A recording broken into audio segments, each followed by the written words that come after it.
राजनाथ जी, पिछले 10 सालों में आप दो बड़ी भूमिकाओं में रहे, रक्षा मंत्री और गृह मंत्री। जब आप गृह मंत्री थे तो नक्सलवाद पर प्रहार किया। अब आप रक्षा मंत्री हैं, कश्मीर में ऑपरेशन ऑल आउट हुआ और आतंकवाद का काफ़ी हद तक सफाया हो चुका है। लेकिन इन दोनों विषयों पर अभी क्या स्थिति है? देखिए, मैं गृह मंत्री रहा हूं, लेकिन मैं कह सकता हूं कि आज के हमारे गृह मंत्री जो हमारे अमित शाह जी हैं, बहुत ही अच्छी भूमिका निभा रहे हैं। मैं उनको बधाई देना चाहता हूं, नक्सलवाद को भी नियंत्रित करने में और साथ ही आतंकवाद पर काबू पाने में भी। और उनकी जो इस समय की भूमिका है, उसकी मैं पूर्व गृह मंत्री होने के नाते उसकी मैं सराहना करता हूं। केवल इसलिए सराहना नहीं करता हूं कि मैं उस पार्टी का हूं, मैं उनका सीनियर हूं, इसलिए सराहना नहीं करता। इस कारण सराहना करता हूं, यह सच्चाई है। हाँ, प्रयत्न मैंने भी किया था और काफी हद तक हमें कामयाबी हासिल हुई भी थी, लेकिन आगे और कुछ करने की जरूरत है। लेकिन वर्तमान गृह मंत्री को, अमित जी को, इसमें काफी अच्छी कामयाबी हासिल हुई है, इसमें कहीं दो मत नहीं है। मैं उनकी सराहना करता हूं। और आतंकवाद के ऊपर? आतंकवाद तो आप देख रहे हैं कश्मीर की हालत इस समय क्या है। कश्मीर में इस समय अमन अमान के हालात हैं, अमन चैन है, और कश्मीरी लोग बोल रहे हैं, ये मैं नहीं बोल रहा हूं, वो लोग स्वयं महसूस हो रहे हैं।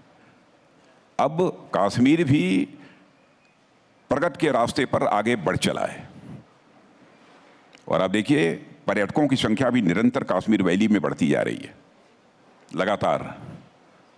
और लोग ये कहते हैं कि अब कश्मीर पहले वाला कश्मीर अब लगने लगा है हमको। ठीक कह रहे हैं आप। जिन सड़कों पर पत्थर होते थे, अब सचिन क्रिकेट खेला कर रहे हैं वहां पर। लेकिन एक अपनी गवर्नमेंट की अप्रोच, उसके बारे में मैं बतलाना चाहूंगा कि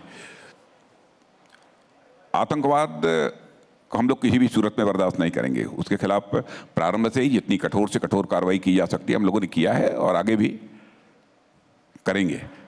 आपने देखा, जरूरत पड़ी तो हम लोगों ने एयर स्ट्राइक की, जरूरत पड़ी थी हम लोगों ने सर्जिकल स्ट्राइक की। लेकिन तकलीफ उस समय होती है जबकि हमारे पॉलिटिकल अपोनेंट हमारे सेना के शौर्य और पराक्रम पर प्रश्न चिन्ह लगाने की कोशिश करते हैं और कहते हैं कि आपने एयर स्ट्राइक की, सर्जिकल स्ट्राइक की, इसकी सर्टिफिकेट दीजिए, प्रमाण दिखाइए। इससे बड़ी विडंबना और दूसरी क्या हो सकती है? मैं समझता हूं कि कांग्रेस की हुकूमत ने यह किया होता तो उस हुकूमत का हम स्वागत करते। और आपने देखा, हमारे आदरणीय अटल बिहारी वाजपेयी ने संसद में खड़े होकर श्रीमती इंदिरा गांधी की सराहना की थी, दुर्गा कहकर पुकारा था श्रीमती इंदिरा गांधी को। हेल्दी डेमोक्रेसी में पॉलिटिक्स होनी चाहिए तो वैल्यूज की पॉलिटिक्स होनी चाहिए, मूल्यों की पॉलिटिक्स होनी चाहिए। विरोध के लिए ही केवल विरोध नहीं किया जाना चाहिए, यह हमारी सोच है। मैं क्या ये समझूं कि आज की पॉलिटिक्स में वो वैल्यूज कॉम्प्रोमाइज्ड होते जा रहे हैं? क्या ऐसा लग रहा है आपको? नहीं, अब धीरे धीरे उन वैल्यूज के प्रति प्रतिबद्धता लोगों की कुछ बढ़ी है, मैं ये मानता हूं।